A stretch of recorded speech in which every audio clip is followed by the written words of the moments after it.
Muito bom, meus amigos. Eu estava dizendo a todos que a distinção clássica entre interesse público e interesse privado, que vem do direito romano, tem mais de 2000 anos que os romanos já distinguem o interesse do Estado contra o indivíduo e o interesse de um indivíduo em face de outro indivíduo. Mas no último século, na metade do século passado, um grande jurista italiano, o Renato Alessi, na sua obra Sistema Institucional de Direito Administrativo, ele criou uma subdivisão dentro do interesse público, dizendo que o interesse público ele tem duas facetas, não são dois interesses públicos, é um interesse que tem dois lados.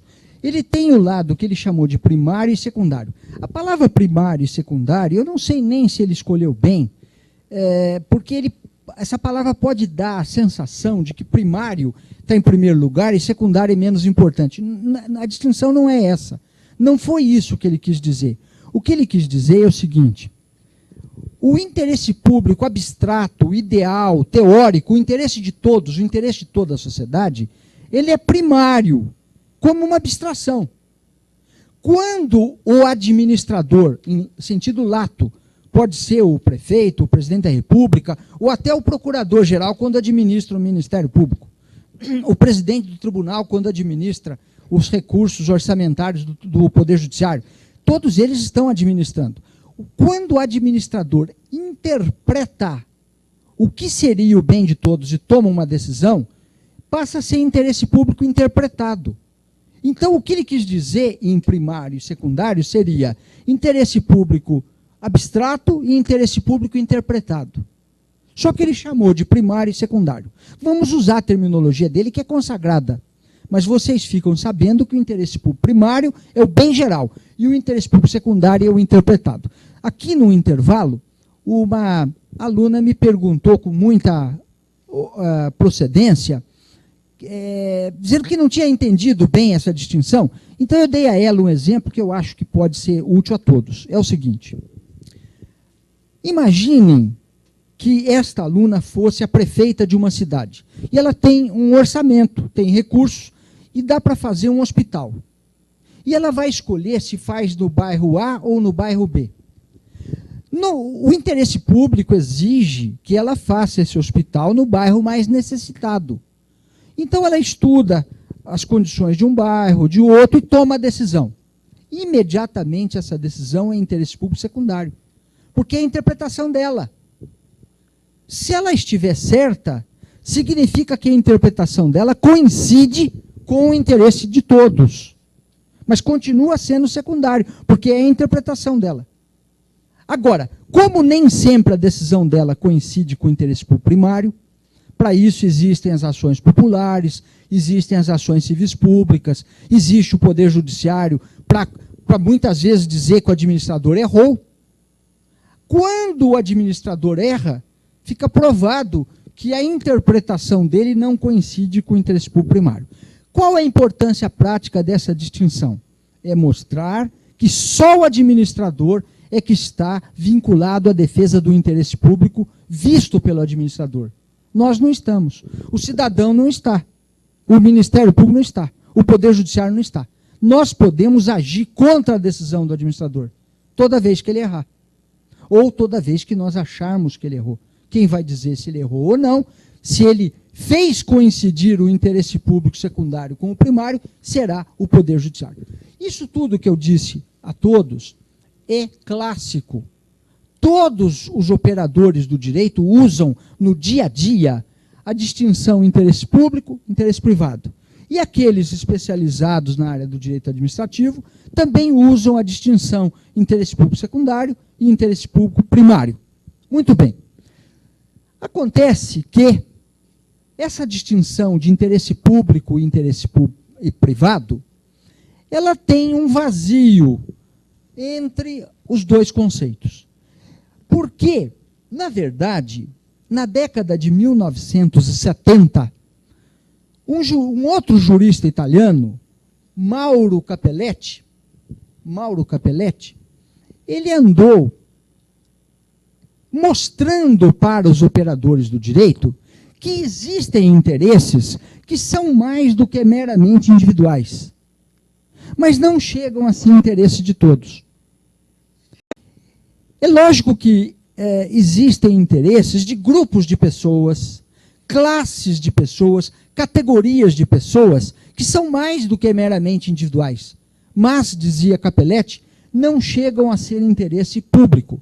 Exemplo, os moradores de uma região, os consumidores de um produto, eles são mais do que indivíduos, mas não chegam a ser toda a sociedade. E o Mauro Capelletti introduziu esta categoria intermediária. Parênteses.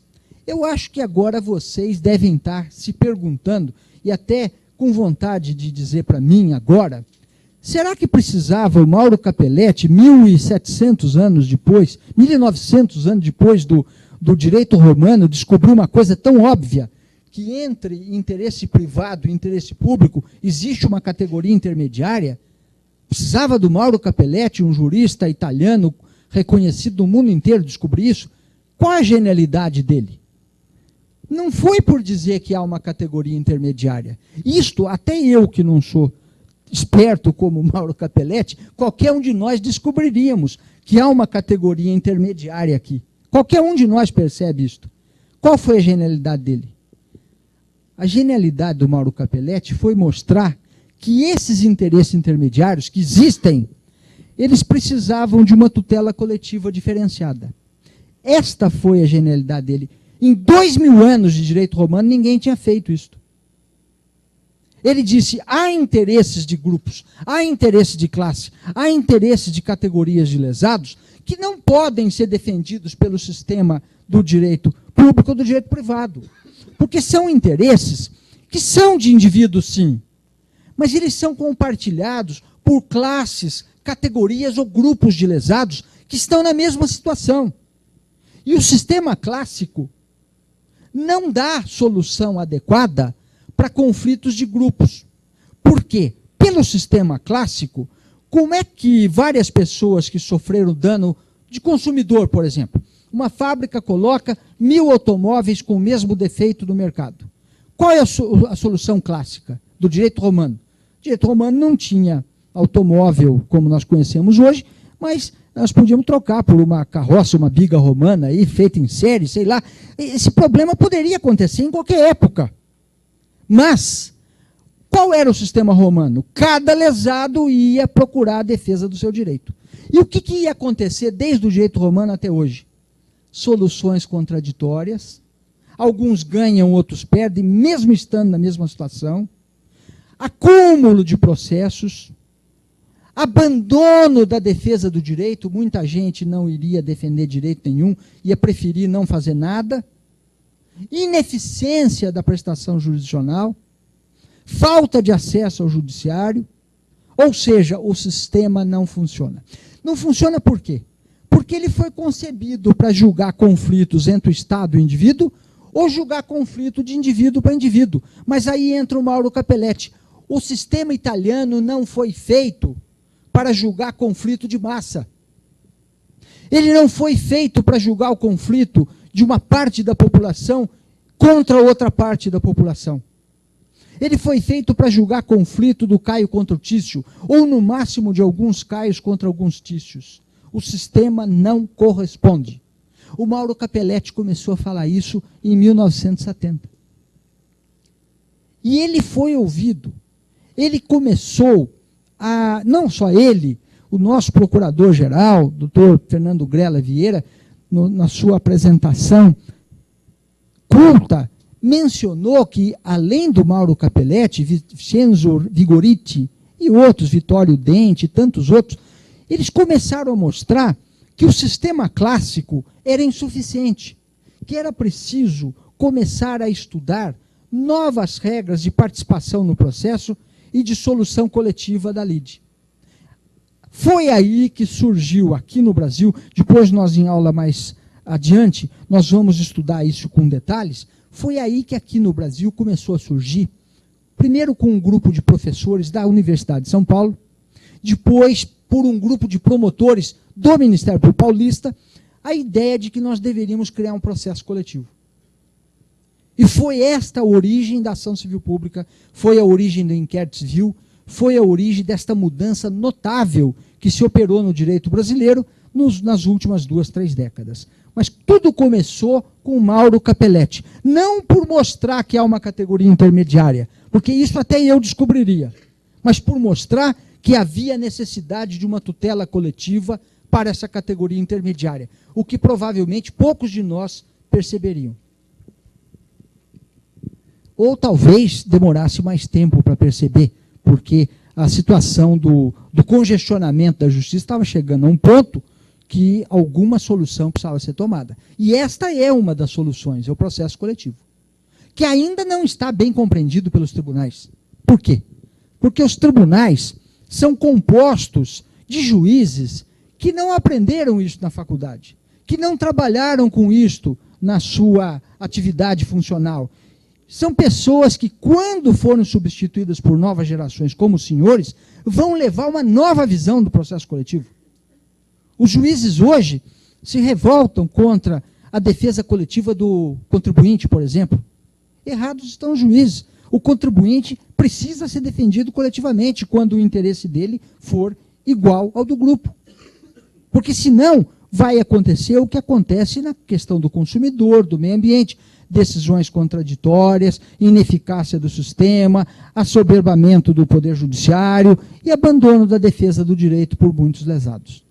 Quando nós tivermos uma nova mentalidade dentro dos operadores do direito, o processo coletivo vai se tornar ainda mais importante. Se eu estivesse falando isso que estou falando aqui agora, há 20 a 30 anos atrás, provavelmente os senhores não seriam 400, os senhores seriam meia dúzia. E hoje, todos nós sabemos que esta matéria é importante. Por quê? Porque ela está acontecendo. Muito bem. No nosso curso é exatamente esta categoria intermediária que nós vamos estudar. É a categoria dos interesses transindividuais ou meta-individuais. Eu tenho certeza que os senhores já ouviram as duas expressões, transindividuais e meta-individuais. Qual o nome correto? Eu vou dizer aos senhores. Elas se equivalem. Há alguns autores que tentam estabelecer diferenças, não vão por aí. Na verdade, o próprio Capelletti, quando se referiu à defesa desses interesses de grupo, ele usou a expressão meta-individual.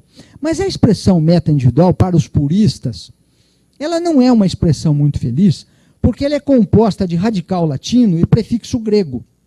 Isso é um hibridismo. Nós podemos compor palavras novas na língua atendendo às novas necessidades. Nós não falávamos interesse meta-individual no direito romano porque eles não tinham essa necessidade naquela época. Hoje temos. Então, o Capelletti pegou, como outros juristas, eles pegaram um prefixo que significa além de, meta é além de, indivíduo. Quer dizer, o interesse meta-individual é o interesse que transcende o indivíduo, é individual, mas pega um grupo de indivíduos e não chega a ser interesse público, não chega a ser interesse do Estado. É isso que ele quis dizer. Está perfeita? Tá, vocês podem usar essa expressão? Pode. Tem muita gente que usa. Entretanto, ela é um hibridismo. Para os puristas, eles preferem pegar o radical latino e um prefixo latino. O radical latino é o mesmo, agora o prefixo latino, agora trans. Trans significa o quê? Além de, atravessar, além de. O que é uma região transmontana? É além da montanha. O interesse transindividual é a mesma coisa que meta-individual, a questão de palavras. Vocês podem usar as duas expressões. Eu preferi harmonizar nas minhas manifestações, aqui vocês vão ver, eu vou falar em transindividual. Por quê? Para ter uma formação de uma palavra mais homogênea, mas é possível usar outra expressão também. Que são esses interesses? São interesses de grupos, classes ou categorias de pessoas. São interesses de indivíduos, sim, mas que não chegam a ser de toda a sociedade. Eles são mais abrangentes ou menos abrangentes, dependendo do grupo. Como existem grupos mais abrangentes e menos abrangentes. Por exemplo, os grupos de moradores de uma pequena cidade. É um grupo menos abrangente. Os grupos dos moradores de São Paulo, é um grupo mais abrangente.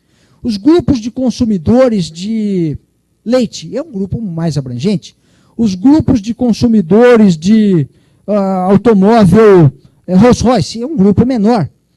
Esses grupos dependem de abrangência, mas são grupos, classes ou categorias de pessoas. Classes.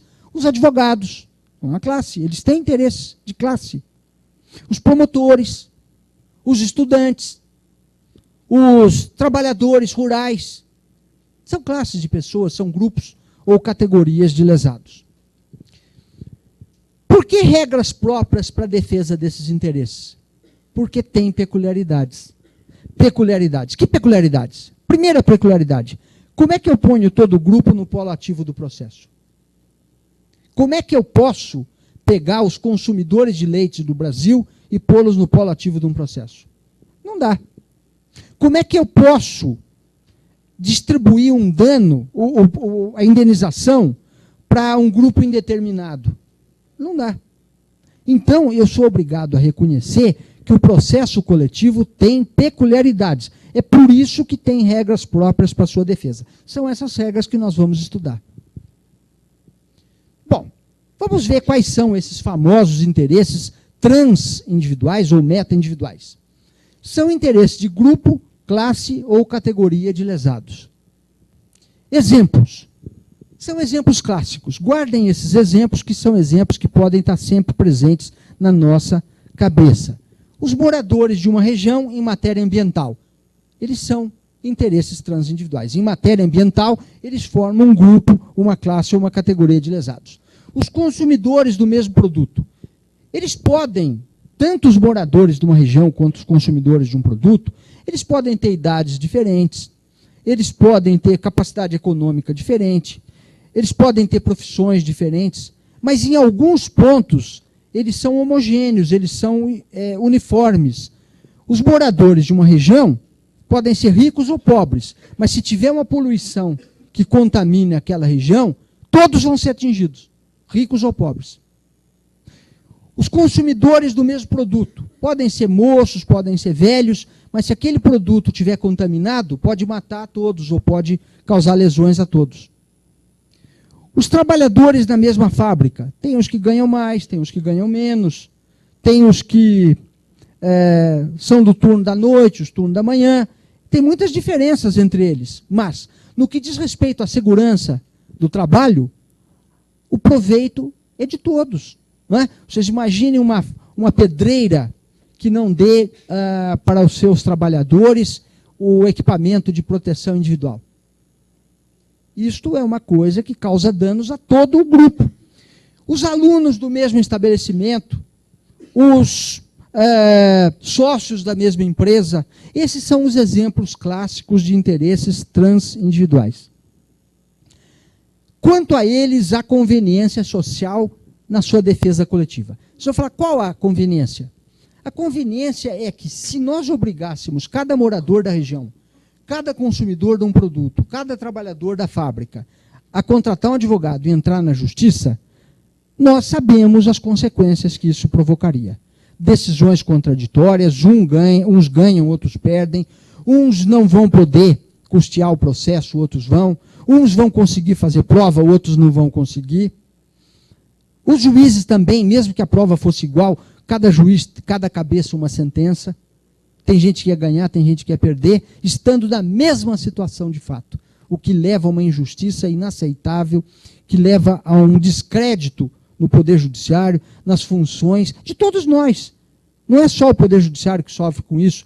Todos os operadores de direito são atingidos pela ineficiência do sistema.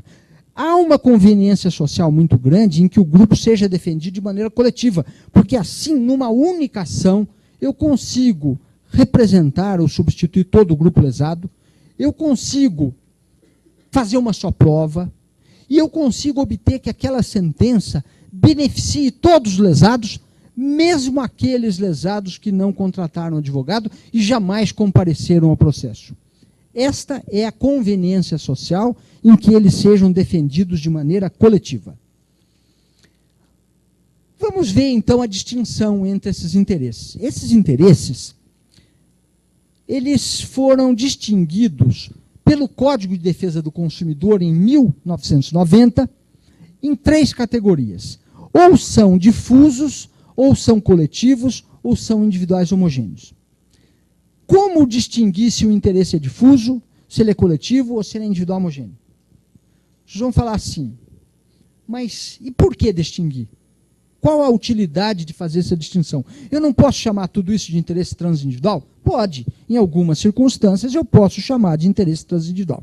Mas há circunstâncias em que, se eu souber que tipo de interesse que é, isso vai ter consequências não só teóricas, mas práticas muito interessantes. Por exemplo, dependendo da natureza do interesse, pode haver uma abrangência maior da imutabilidade do julgado ou não.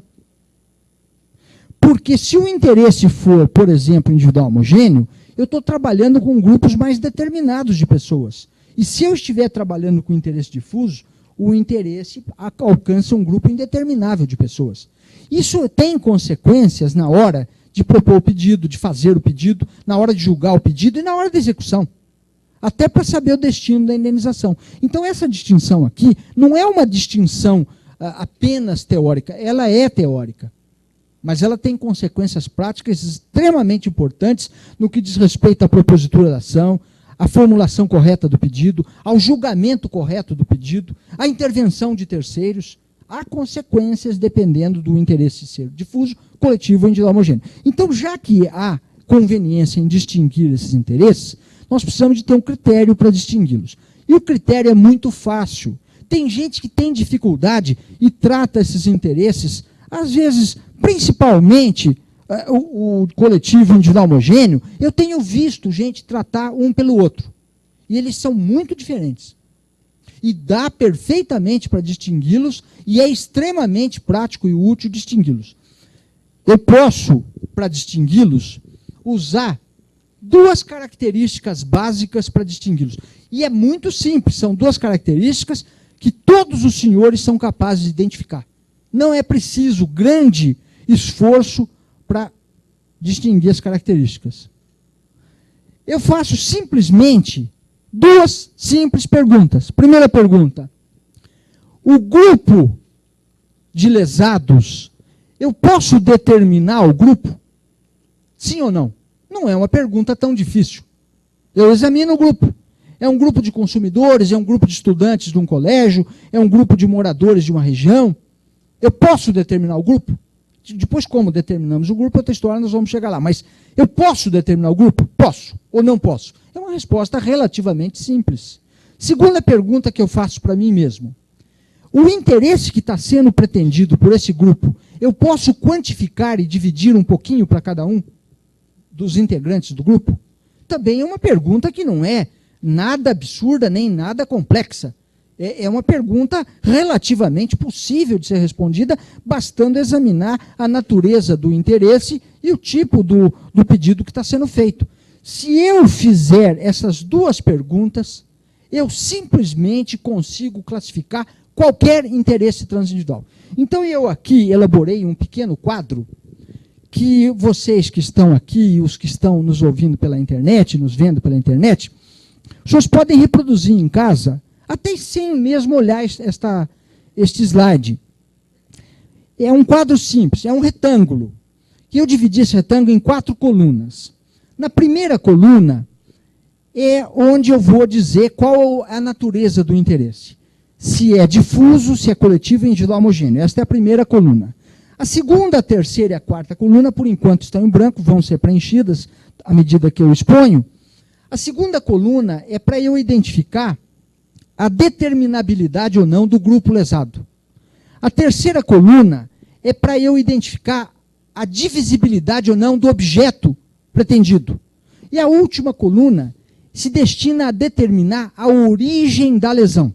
Então, é um quadro que é muito fácil dos senhores montarem, e mesmo aqueles que possam eventualmente estar tendo um pouco de dificuldade para ver esse slide, eu tenho informações do pessoal da informática que está sendo transmitido o slide ao lado da projeção do palestrante, mas mesmo quem não visse esse slide, eu explicaria como se faz esse quadro. é um retângulo dividido em 4 colunas.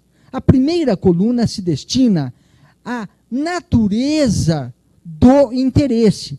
Que tipo de interesse é? Nós sabemos que podem os interesses ser difusos, coletivos ou individuais homogêneos. A segunda coluna é para eu dizer se o grupo é determinável ou não. A terceira coluna é para saber se o objeto do interesse pode ser dividido, quantificado e dividido ou não. E a última coluna eu quero saber qual é a origem da lesão. Então agora vamos começar a nos fazer aquelas 2 perguntas iniciais. Se eu posso determinar o grupo e se eu posso dividir o objeto. Com essas 2 simples perguntas, eu preencho o quadro todo. Querem ver? Primeira pergunta que eu faço. Só suponho que um aluno, um colega, um estudante me traga uma hipótese e diga: professor, isto aqui é interesse difuso, é coletivo e individual homogêneo. O que eu vou fazer? A primeira, eu vou examinar, vou ler do que se trata e eu vou para mim mesmo fazer a seguinte pergunta. O pedido que está sendo feito nesta ação civil pública, por exemplo, se for atendido, vai gerar um benefício econômico, um bem da vida, uma utilidade, um proveito. Eu posso pegar esse bem da vida, esse proveito, esse dinheiro e dar um pouquinho para cada integrante do grupo? Se a resposta for sim, significa que esse interesse é divisível. E, portanto, eu já sei que o interesse é individual homogêneo. Eu vou dar um exemplo e vai ficar claro. Vocês imaginem que alguém me traga agora uma ação civil pública que relata que a fábrica de automóveis X produziu 1000 automóveis com o mesmo defeito no câmbio. E o pedido daquela ação é que aquela fábrica seja condenada ao recall para que ela troque aquela peça com defeito. Ou pague R$1.000 para cada consumidor que tiver um carro naquela série, naquele modelo, atingido por aquele dano. Eu leio aquela petição inicial e eu faço a seguinte pergunta para mim mesmo. Isso é interesse de grupo? Naquela ação, o Ministério Público, o PROCON, está pedindo para a fábrica ser condenada a reparar o dano de todos os consumidores que compraram aquele produto naquela série, naquele modelo. Então, é interesse de grupo. Se o pedido for atendido pelo juiz, ou seja, cada consumidor lesado fica com um título para receber ou a reposição da peça ou R$1.000. Eu posso dividir isso entre os lesados? Posso, claramente posso, porque eu, Hugo, comprei um carro. Eu vou receber R$1.000 ou a reposição da peça. O doutor Mário comprou 2, 3 carros para a escola, não é? Para a escola, porque ele vai ter o direito de uma reposição maior do que a minha. Então, aquele interesse é divisível, nós estamos diante de interesses individuais homogêneos. Acontece que isso resolve uma parte do problema, mas isso mostra que os interesses difusos e os coletivos têm objeto indivisível. Então, eu sei o que é interesse individual homogêneo. Interesse individual homogêneo é isso. É o interesse de grupo de objeto divisível. Não é nada do outro mundo. E tem que ser assim. Se o interesse for individual homogêneo e não for divisível, é prova que ele não é interesse individual homogêneo. Isso é uma contradição in terminis. Se for individual homogêneo, tem que ser divisível. Agora, e se for indivisível, eu não sei. É a hora que eu faço a segunda pergunta para mim mesmo. E o grupo? É determinável? Se eu puder determinar o grupo, o interesse não é difuso.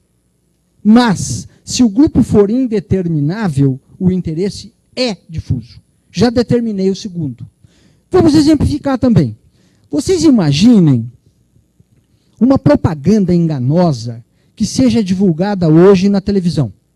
Uma fábrica aí anuncia um carro que faz 300 km por litro de gasolina. E vamos dizer que isso seja enganoso, pelo menos no estágio atual da nossa tecnologia. E, neste caso, esta propaganda enganosa, o Ministério Público entra com uma ação para proibir que aquela propaganda seja veiculada. E até para obrigar que uma contrapropaganda correta seja feita. Eu pego aquela ação, um aluno me traz aquela ação civil pública e fala, e agora, professor? Joguei o senhor na parede. O senhor vai me dizer que Que tipo de interesse é esse? Eu leio aquela petição inicial e faço para mim mesmo a pergunta. É interesse de grupo? É. Eu estou cuidando de uma propaganda enganosa que está atingindo o mercado de consumo de automóveis. Mercado efetivo ou potencial. São consumidores para o fim do Código de Defesa do Consumidor. É grupo. Agora vamos para a segunda pergunta. Quer dizer, a primeira é uma preliminar, né? Você saber se é grupo ou não. Agora vamos para a primeira das duas perguntas específicas. Eu posso dividir o proveito? Muito bem. Qual é o proveito que eu estou pedindo? Parar a publicação e fazer uma contrapropaganda.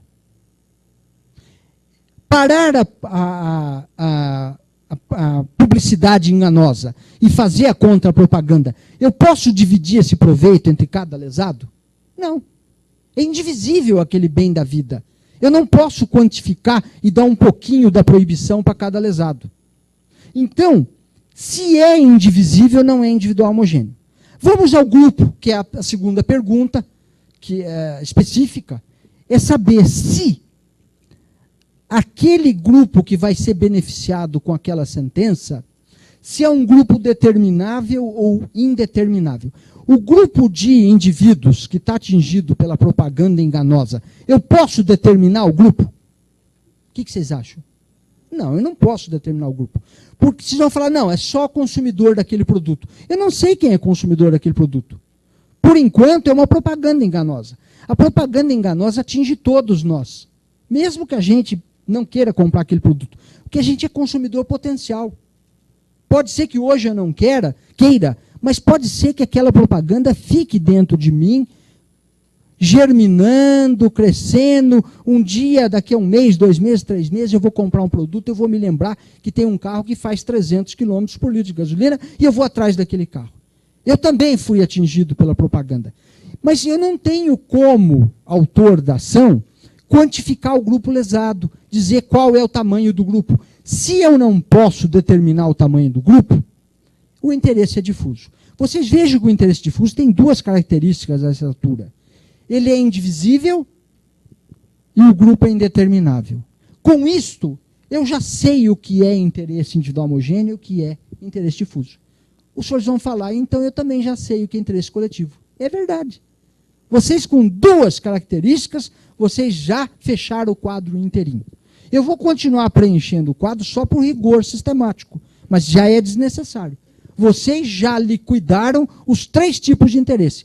O individual homogêneo é o divisível, o difuso é o indivisível e indeterminável, o grupo, e o coletivo é o que é, por consequência, de objeto indivisível e grupo determinável. É óbvio. Então, só que o legislador, ele teve um cuidado. Ele também definiu o coletivo, dentro do que eu estou falando. Não há quebra de harmonia. Ele deu um detalhe a mais, que é só para fechar o quadro. Ele acrescentou que o interesse coletivo é aquele que reúne uma relação jurídica básica comum. Todos os integrantes do grupo, eles participam de uma relação jurídica básica comum. E o que o Código do Consumidor falou com relação aos demais interesses? Ele disse que o difuso tem origem numa situação de fato e que o individual homogêneo tem uma origem comum. Eu acho, aqui eu vou me deter com um pouquinho mais devagar nessa terceira coluna, ela não é nem necessária. Eu já provei para os senhores que com a primeira e a segunda coluna, com a determinabilidade do grupo e a divisibilidade do objeto, eu já distingo o interesse entre coletivo, difuso e individual homogêneo. Deixa eu falar, para que a terceira coluna? A terceira coluna é uma coluna que causa muito embaraço para os alunos. Mas eu vou mostrar para os senhores que não há motivo para que nós nos preocupemos com ela, desde que nós a entendamos corretamente. Primeiro, não leiam isto aqui literalmente. Eu pus isso aqui do jeito que eu pus, porque é o que está na lei. É o que está no Código do Consumidor. Eu não escreveria a lei assim. Pus assim porque é isso que vocês vão encontrar na vida profissional, vocês vão encontrar na prática. Não é que está errado. É que isso daí dá a impressão de que o interesse coletivo é o único que tem uma relação jurídica. Não é verdade. Dá a impressão que o interesse difuso é o único que tem uma base de fato. Não é verdade. E dá a impressão que o individual homogêneo é o único que tem origem comum. Também não é verdade. Você fala, bom, eu estava entendendo tudo, mas agora complicou. Não, não complicou nada. Continuem com isto que eu falei, da determinabilidade do grupo e da divisibilidade do objeto. Isto resolve. Você fala, bom, tudo bem, até aí eu entendi. Então, como conciliar essa terceira coluna? Aí entra a minha explicação. É o seguinte. Todo o interesse, não estou falando em interesse teórico, estou falando em interesse concreto. Dentro de um processo, existem interesses em jogo. Todo o interesse, absolutamente todo. Pode ser interesse público, pode ser interesse privado, pode ser interesse difuso, pode ser coletivo, pode ser individual, homogêneo. Todo o interesse tem uma base de fato e tem um suporte jurídico. Todo o interesse. Senão, isso é uma teoria, não é um fato.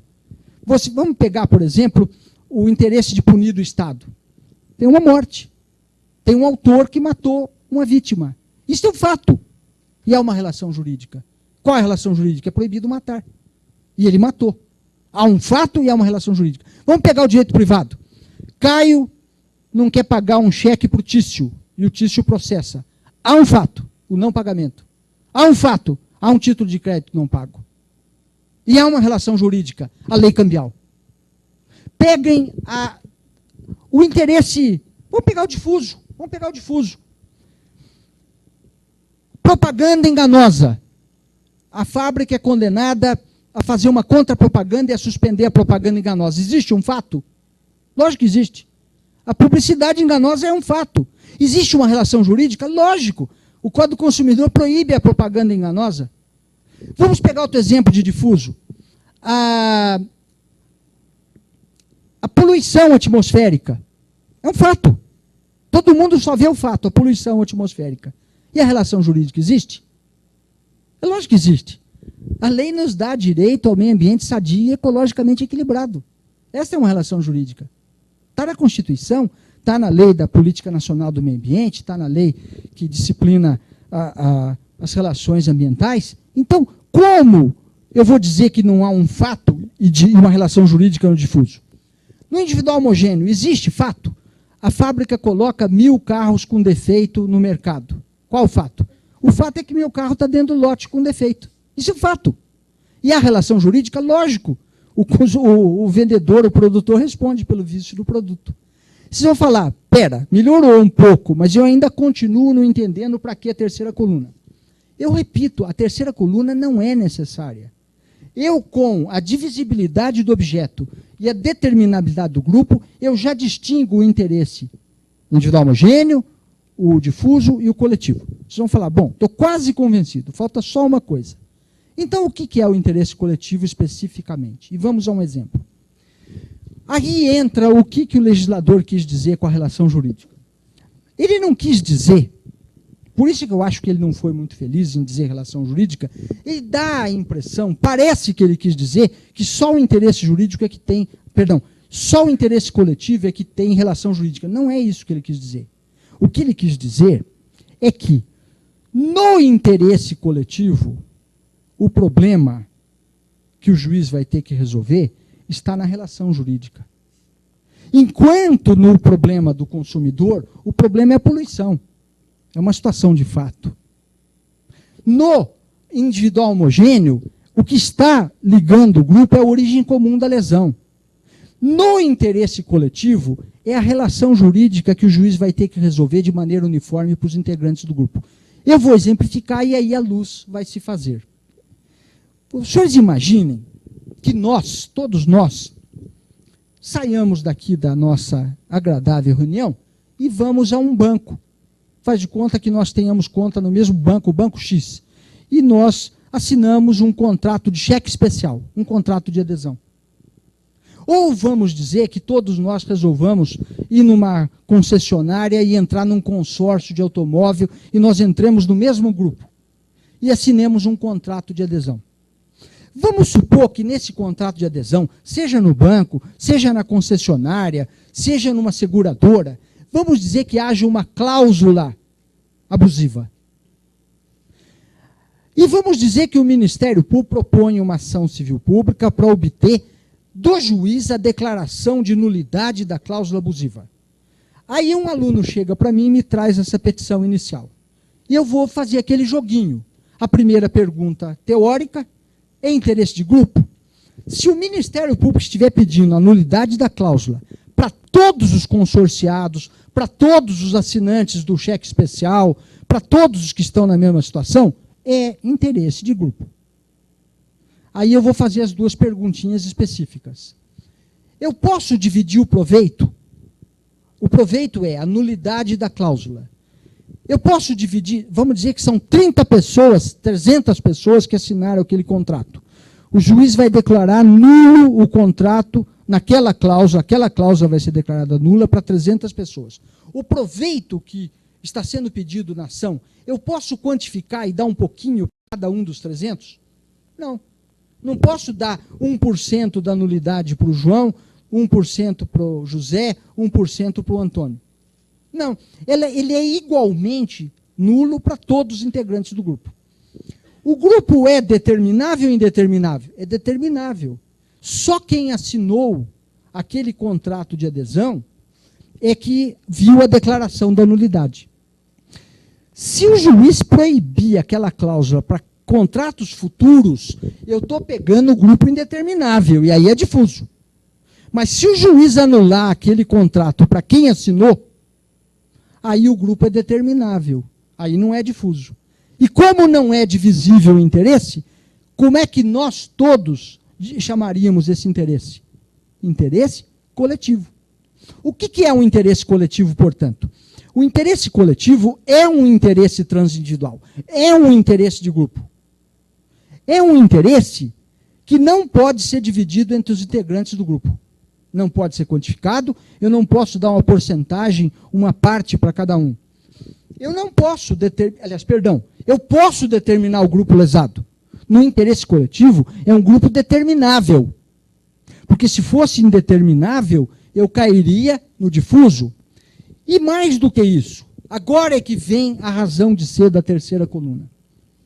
Quando o juiz for resolver a questão da nulidade da cláusula abusiva, ele vai resolver a relação jurídica básica de maneira uniforme para todos os integrantes do grupo. Isto o Código do Consumidor chama de interesse coletivo. Então não há truque. Este quadro aqui, ele é simples, é didático. Não fui eu que fiz, eu apenas tirei esse quadro da lei. O Código de Defesa do Consumidor diz estas características. Eu repito, se eu fosse fazer esse quadro, eu não faria. Eu faria só a coluna 1 e a coluna 2, que são suficientes. Mas eu não posso deixar de dizer para vocês que quando vocês forem abrir o artigo 82 do Código de Defesa do Consumidor, vocês vão ver a referência à relação jurídica básica. E aí vocês poderiam ter dificuldade. Não vão ter. Vocês entendam o seguinte, quando o Código do Consumidor diz que o interesse coletivo é aquele que tem uma relação jurídica básica comum, vocês entendam que o Código do Consumidor quis dizer que esse interesse coletivo é um interesse indivisível. Por que ele é indivisível? Porque ele não é individual homogêneo. Se fosse divisível, ele seria individual homogêneo. Ele é de um grupo determinável, porque se fosse indeterminável, ele seria difuso. E ele é um interesse cujo objeto tem que ser resolvido de maneira uniforme para todos os integrantes do grupo. Ou seja, o juiz não pode dizer que aquela cláusula abusiva é mais nula para o José do que para o João. Se a cláusula é a mesma para o José, para o João e para os 300 indivíduos que assinaram aquela cláusula. Então, é isto que são os interesses transindividuais. Eles são interesses de grupos, classes ou categorias de pessoas, interesses que reúnem pessoas que estão numa mesma situação, mas não pensem os senhores que só o interesse coletivo é que tem a relação jurídica. Todos têm relação jurídica. Só que no coletivo, o juiz vai ter que resolver a relação jurídica de maneira uniforme para os integrantes do grupo. Já no interesse difuso, não. No interesse difuso, o juiz vai mandar fechar a fábrica. Lógico que ele usa uma relação jurídica. Mas não é a relação jurídica, não é na relação jurídica que está o problema. O problema está no fato, na poluição. No interesse individual homogêneo, o problema está na divisibilidade do objeto. O juiz vai mandar pagar uma indenização para cada um. Já no interesse coletivo, o juiz vai decidir a relação jurídica de maneira uniforme para os integrantes do grupo. Esse quadrinho, vocês vão encontrar nos slides inteirinho. Eu peço a vocês que estão vendo pela internet que baixem esse quadro. Quem está aqui já viu. Ele é possível de ser refeito em casa por vocês, mesmo sem olhar isto aqui. Eu vou refazer esse quadro mentalmente com vocês. Vocês vão falar, puxa, há quantos anos o senhor mexe com isso? Também é uma covardia fazer esse quadro. Mas não é pela covardia da simplicidade. É simplesmente pelo método. Eu vou pegar um retângulo, vou fazer 4 colunas. Na primeira coluna eu ponho os tipos do interesse. É difuso, é coletivo, é individual homogêneo. Quem não faria isto? Mesmo aquele que estivesse estudando isso pela primeira vez faria isto. Na segunda coluna eu vou cuidar da determinabilidade do grupo. Na terceira eu vou cuidar da divisibilidade do objeto. E na última eu vou cuidar da origem da lesão. Na primeira, na coluna do meio, vamos começar pela coluna do meio, que metodicamente é a pergunta mais didática que deve ser feita. Eu posso dividir o proveito econômico, o bem da vida, que é objeto da ação civil pública? Se a resposta for sim, eu tenho um interesse individual homogêneo, porque só o individual homogêneo é que tem divisibilidade. E eu posso fazer completar o quadro dizendo que os outros são indivisíveis. Pronto, eu já preenchi a coluna do meio. Vamos agora para a coluna 1, que é a coluna da determinabilidade do grupo. Qual é o único interesse cujo grupo é indeterminável? Eu não posso dizer quais são os integrantes do grupo. É o difuso. O difuso, vocês devem já ter ouvido, às vezes quando ouve uma rádio, às vezes elas fazem cadeia. É muito comum vocês ouvirem radiodifusora de Piracicaba, radiodifusora de não sei o quê. A palavra difusor, ela é muito boa para dar ideia do que é o difuso. O que é uma rádio? A rádio é um som que é divulgado nas ondas do ar e é transmitido, esse som, para os nossos aparelhos portáteis, ou até de mesa. Quem é que pega esse som? Nós nunca saberemos. O pessoal da rádio que transmite aquele som não sabe. Por quê? Porque isso é um som difuso. É o mesmo problema da televisão, de um jornal. Quem lê um jornal? Quem lê um outdoor na Avenida 23 de Maio? Isso é difuso. Quem é que determina um grupo de pessoas lesadas pelo meio ambiente? Vocês vão dizer, bom, no meio ambiente é fácil, são só os moradores da região. O indivíduo que mora numa outra região, ele não é atingido. É só eu determinar o grupo. Estão muito enganados.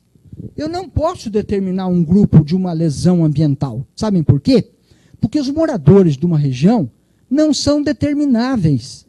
Tem gente nascendo, tem gente morrendo, tem gente mudando para lá, tem gente saindo de lá. Eu não posso dizer qual é o grupo que está sofrendo com uma poluição ambiental. Vocês imaginam uma poluição num bairro aqui em São Paulo? Qual é o grupo lesado? Vocês vão falar, são os moradores do bairro. Mas eles são variáveis. Então, quando eu estou diante de um grupo indeterminável, eu estou diante de um grupo difuso. E, finalmente, eu vou para a terceira coluna. E eu vou dizer que só o interesse coletivo, o Código do Consumidor disse que merece que a relação jurídica básica seja decidida de maneira uniforme para os integrantes do grupo. No que diz respeito aos interesses difusos, a sua origem é uma relação de fato, uma situação de fato, e no individual homogêneo, o que é característico é a origem comum da lesão. Mas eu diria para vocês, a minha explicação, no interesse individual homogêneo, a característica não é a origem comum da lesão, nem a determinabilidade do grupo, é a divisibilidade do objeto. No interesse coletivo, qual é a característica? É a determinabilidade do grupo, a indivisibilidade do objeto e o fato de que a relação jurídica deve ser decidida de maneira uniforme entre todos os integrantes do grupo. E, finalmente, no interesse difuso, ele é um interesse de grupo, ele é indivisível, baseia-se numa situação de fato, mas o grupo é indeterminável. Isso vai alterar muito como é que eu vou fazer o pedido, como é que eu vou julgar essa ação, porque é completamente diferente julgar uma ação de objeto divisível de objeto indivisível. É muito diferente mandar um dinheiro para o fundo ou mandar para os lesados. É muito diferente a execução num caso, em outro caso. É muito diferente a coisa julgada, dependendo da natureza do interesse controvertido. Então, esta distinção, ela é teórica, mas, sobretudo, ela é prática e ela é útil. Pois não. Então, sempre que a questão versar sobre meio ambiente, vai se enquadrar em interesse... Não necessariamente. Olha, essa é uma pergunta das que eu digo para vocês, como é boa, como é útil, porque é uma pergunta que ajuda a todos. Normalmente, a gente dá como exemplo o meio ambiente como um interesse difuso, mas nem sempre. Por exemplo, eu vou dar um exemplo clássico para vocês e muito marcante. Há pouco mais de 20 anos, na Ucrânia, uma usina nuclear explodiu. Foi um fato mundialmente conhecido. Foi o maior acidente nuclear da história. Nós já tivemos coisas piores nucleares, mas foi por vontade do ser humano, né? Mas esse não, esse foi um acidente mesmo. E a usina, eu acho que foi em 86, ela explodiu. E com a explosão, a contaminação radioativa pegou a região toda, matou pessoas, matou animais. Era uma região, tinha muita agricultura, também havia gado de corte, gado leiteiro. Também o gado que não morreu foi contaminado e também produzia, o leite foi industrializado, o leite contaminado. Foi o Lute que trabalhou nisso? Não. Mas é um caso que o Ministério Público de São Paulo trabalhou. Aliás, foi um caso em que o Ministério Público de São Paulo trabalhou junto com o Ministério Público Federal. O que aconteceu? Eles começaram a vender o leite contaminado no terceiro mundo.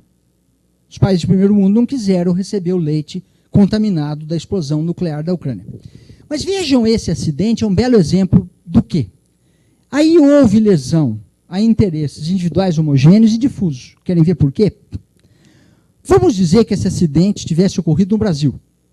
Se tivesse ocorrido aqui no Brasil, esse gado que morreu no entorno, isto causa lesão aos proprietários que perderam o gado. Esses danos têm origem numa situação de fato comum. É uma origem comum. Há uma relação jurídica que une o grupo.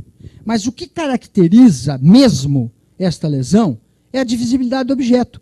Eu tinha 50 cabeças e perdi 50 cabeças. Você tinha 100, perdeu 100. Se o juiz aqui no Brasil condenasse a União, que é quem explora a usina nuclear, aqui no Brasil, Angra 2, Angra não sei o quê, se ele condenasse, a Justiça Federal condenasse a União a pagar, eu ia receber 50 vezes o preço de uma cabeça de gado. Você ia receber 100 vezes. Isso é divisível. O leite que foi vendido, eu comprei 50 latas. Eu fico com o direito de devolver e receber meu dinheiro de volta. Isso é divisível? Também é divisível. E todas as outras pessoas que estão na mesma situação têm interesse divisível. Entretanto, o juiz pode ir além, deve ir além. Foi, aliás, o que o juiz fez. O juiz federal proibiu a comercialização do leite contaminado de Chernobyl. Esta proibição, vocês consideram a proibição um bem divisível? Não. Vocês consideram a proibição atingir um grupo determinável ou indeterminável de lesados? É indeterminável.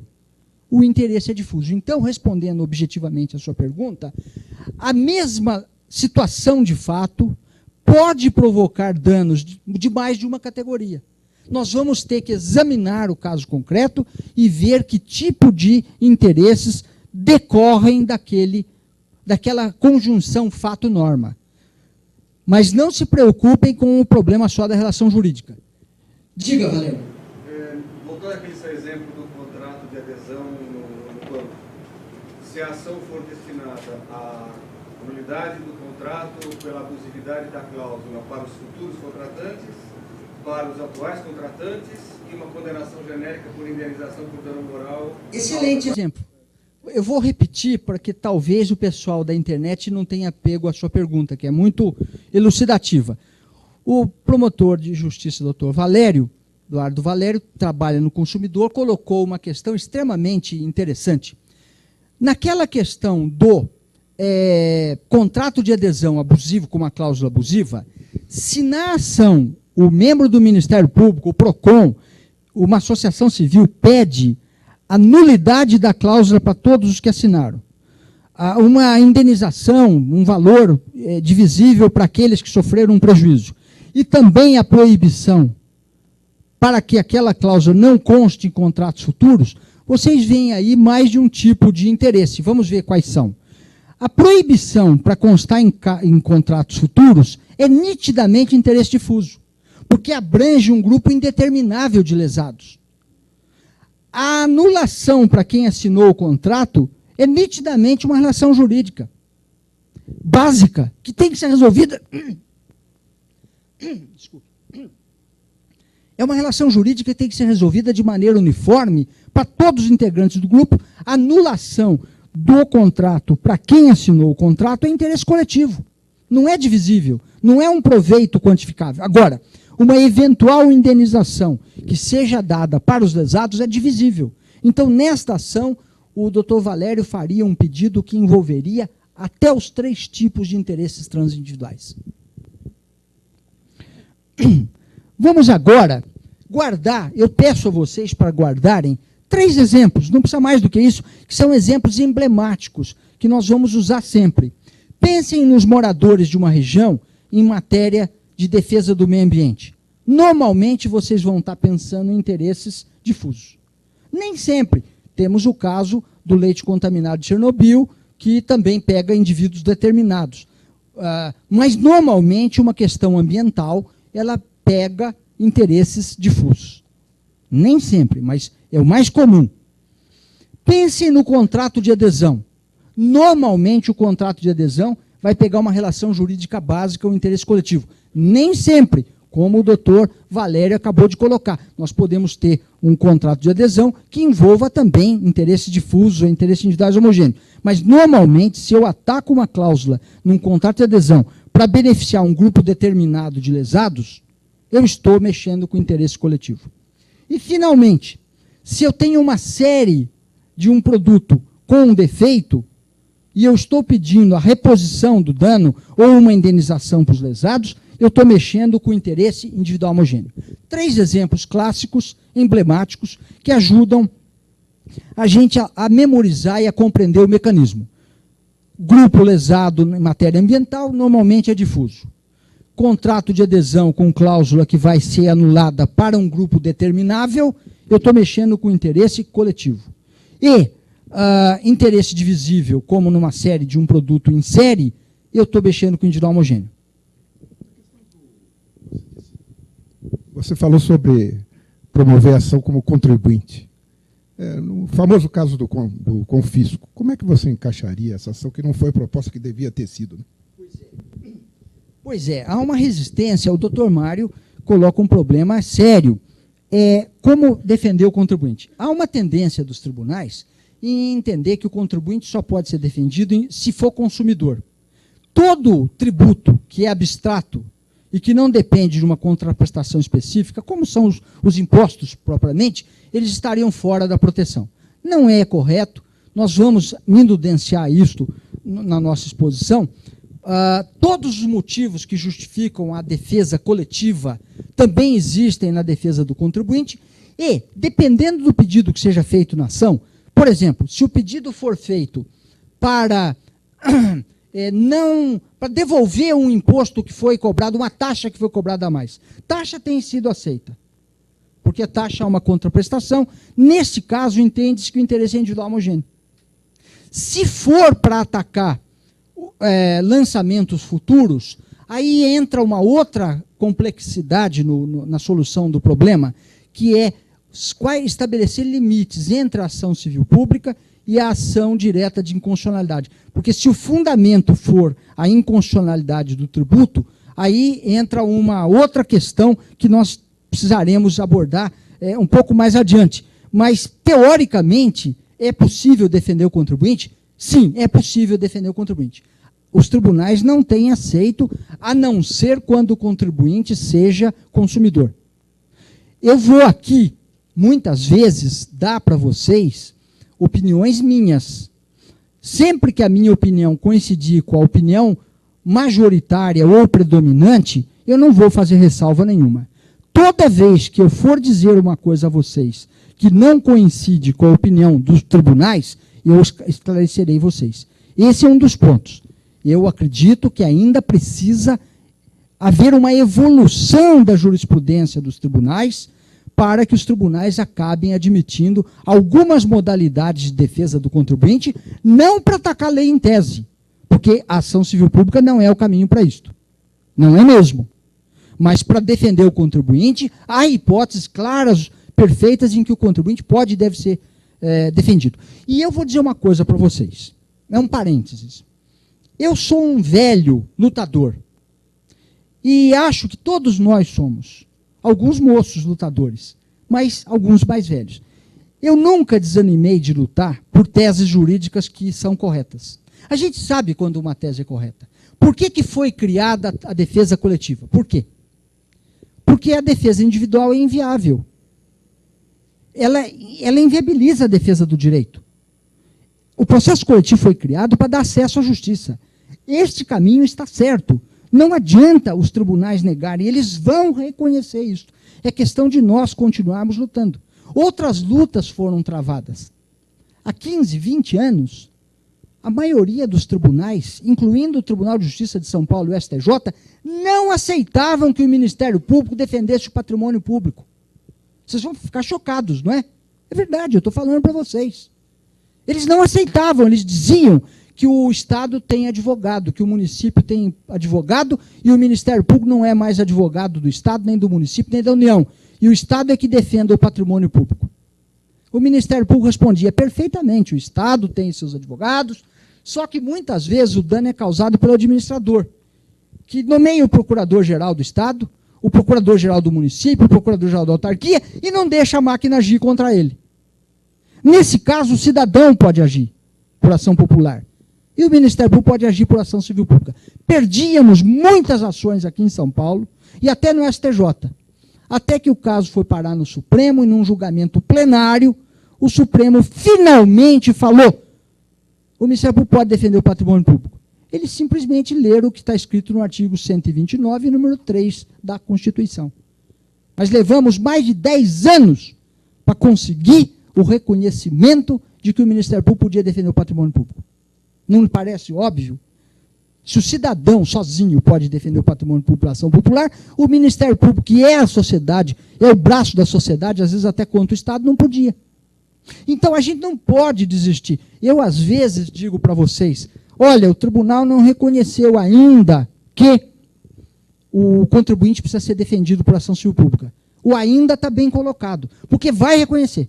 Na nossa geração, quando vocês chegarem nos tribunais, no Ministério Público, nos tribunais superiores, isso é questão de formação.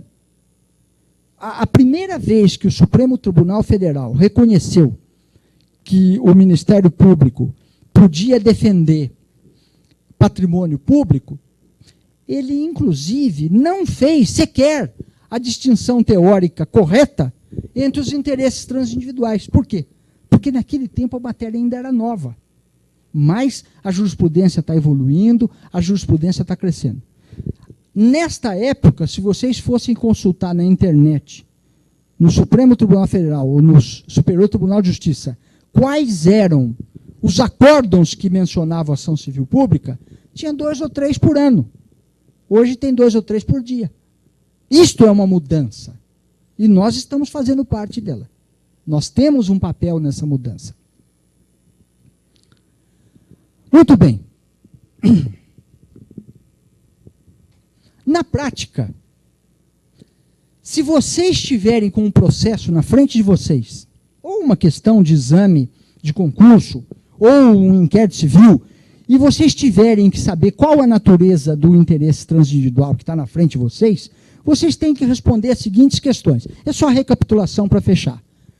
O dano provocou lesões divisíveis, igualmente variáveis, igualmente quantificáveis? Se a resposta for sim, estamos diante de interesses individuais homogêneos. Se a resposta for não, vocês fazem a segunda pergunta. O grupo lesado é indeterminável? O proveito reparatório em decorrência das lesões é indivisível? Se a resposta for sim, vocês estão diante de interesses difusos. Se a resposta for não, vocês fazem a terceira pergunta. O proveito pretendido em decorrência das lesões, portanto, é indivisível. Porque se fosse divisível, já caía lá em cima. Mas o grupo é determinável. Porque se fosse indeterminável, também já caía lá em cima. E o que une o grupo é apenas uma relação jurídica básica comum, que o juiz tem que se resolver de maneira uniforme para todos os integrantes do grupo. Se for sim, vocês estão diante de interesses coletivos. Agora me digam com franqueza, isto é difícil? Não é. E olha, a confusão que se faz por aí nos tribunais, nos acordos, nos processos, é tremenda. E é só estabelecer essas 3 linhas de raciocínio que são bem claras. Muito bem. Memorize os seguintes exemplos. Exemplo de dano a interesse difuso. Lesão ao meio ambiente indivisível, não adivisível. Propaganda enganosa no rádio, na televisão, num outdoor de uma estrada. Isto é difuso. Nulidade de cláusula de contrato de adesão para um grupo determinável é interesse coletivo. Produto em série com o mesmo defeito, isso é individual homogêneo. Muito bom. É importante lembrar que a situação de fato e relação jurídica não vão ajudar vocês a distinguir os interesses. Todos os interesses têm uma base de fato e têm uma relação jurídica atrás. A única característica especial do coletivo é que a relação jurídica que existe em qualquer interesse transindividual, se for no coletivo, a relação jurídica precisa ser resolvida de maneira harmônica entre os integrantes do grupo. Só isso. Mas tirando esse aspecto, todo o interesse, até não precisa nem ser transindividual, pode ser até interesse público, pode ser até interesse privado, ele tem uma base fática e uma base jurídica. Qual o tipo de interesse numa ação civil pública? Examinem o pedido. Se vocês virem o pedido, vocês já sabem qual é o interesse que está em jogo. Isto é importante, principalmente para a hora da liquidação e da execução. Tem promotor, tem advogado de uma associação civil que pode ser tentado a falar, eu não vou esclarecer isto na inicial, eu deixo para resolver isso na liquidação. Errado. Se ele não esclarecer isso na inicial, a liquidação pode se tornar inviável. Porque ele tem que já saber que tipo de interesse ele está pedindo para poder conseguir fazer uma liquidação correta quando chegar a hora. Na mesma ação, pode haver mais de um tipo de interesse em jogo. Exemplo, eu posso pedir para que sejam indenizados os consumidores em razão do defeito do produto e ainda posso pedir a proibição da venda do produto no mercado. A indenização para quem já comprou com defeito é divisível. A proibição para quem não comprou é difuso. Aqui nós temos um exemplo de concomitância de interesse homogêneo com interesse difuso. Muito bem. Agora eu vou responder uma pergunta que muitas vezes já me foi feita e talvez seja aqui se eu não falasse. E a ação penal para defender interesse difuso? Que tipo de interesse que é? É difuso? É transindividual homogêneo, individual homogêneo, é o quê? Eu vou explicar uma coisa para vocês. A ação penal para defesa de interesse transindividual não é transindividual. Como? É muito simples. A ação penal, ela visa a defesa do interesse de punir do Estado. O interesse de punir do Estado é interesse público. Ele se baseia, no sentido estrito, no interesse que o Estado tem ao fazer uma lei e perseguir o autor da infração e puni-lo executando a penalidade que o Poder Judiciário aplicou. Isto é o direito de punir do Estado. Isto não tem nada a ver com o interesse difuso, nem coletivo, nem individual homogêneo. Isto é interesse público em sentido estrito. Portanto, a proteção penal de interesse difuso não é interesse difuso. A proteção penal de interesse difuso é interesse público. A proteção penal de interesse individual homogêneo é interesse público. A proteção penal de interesse coletivo é interesse público. Vocês vão falar, mas espera aí, por que não é interesse difuso? Pelo seguinte, assim como o Estado defende, mesmo na área penal, interesses privados, ele defende interesses públicos, ele também defende interesse transindividual. E nem por isso o direito penal passa a ser privado. Por exemplo, o Estado não defende a posse? Ele defende. Ele não defende a propriedade? Defende. Isso é interesse privado. Só que no momento em que o Estado diz é proibido furtar, é proibido o esbulho possessório, o que o Estado está fazendo? Ele está criminalizando uma conduta que seria de direito privado. Mas quando ele criminaliza, aquela conduta deixa de ser direito privado. Ela passa a ser também norma de direito público. Quando o Estado protege o patrimônio público, e ele protege o patrimônio público na área penal, ele criminaliza o peculato, ele criminaliza a concussão, o excesso de exação, a desobediência, o desacato. Todas essas normas foram feitas no direito penal para proteger o direito público. Mas também a norma que protege também é pública. Assim também, quando o Estado protege o interesse transindividual, por exemplo, ele protege o meio ambiente. Ele diz que é crime causar dano ao meio ambiente. Ele protege o consumidor. No Código do Consumidor tem várias figuras delituosas. Ele protege a pessoa com deficiência, protege o idoso. E essas normas que ele está reforçando com a tutela penal, muitas vezes são normas difusas, são normas transindividuais. Mas no momento em que o Estado criminaliza a conduta, a criminalização de uma conduta torna aquela conduta direito público. Então, a proteção penal de direito difuso não é direito difuso. Assim como a proteção penal de direito privado não é direito privado. No momento, o Estado protege a minha propriedade. Eu tenho um automóvel, o Estado criminaliza a conduta de quem furtar o meu automóvel. A relação que eu tenho de posse e de propriedade com o meu automóvel é direito privado. Quando o Estado protege essa relação, ele não está transformando a natureza daquele direito. Ele está criando uma outra relação jurídica de direito público para proteger uma norma que ele considera relevante para a vida em sociedade. E ele também faz isso na esfera dos interesses transindividuais. Então, não existe direito penal difuso. Não existe. Não existe. Existe direito penal para proteger direitos difusos. Mas isso é direito público. Isso é ramo do direito público. Assim como existe direito penal para defender até a propriedade privada. Mas quando o Estado protege a propriedade privada por meio do direito penal, ele está usando uma norma de direito público. Então, o direito penal é direito público.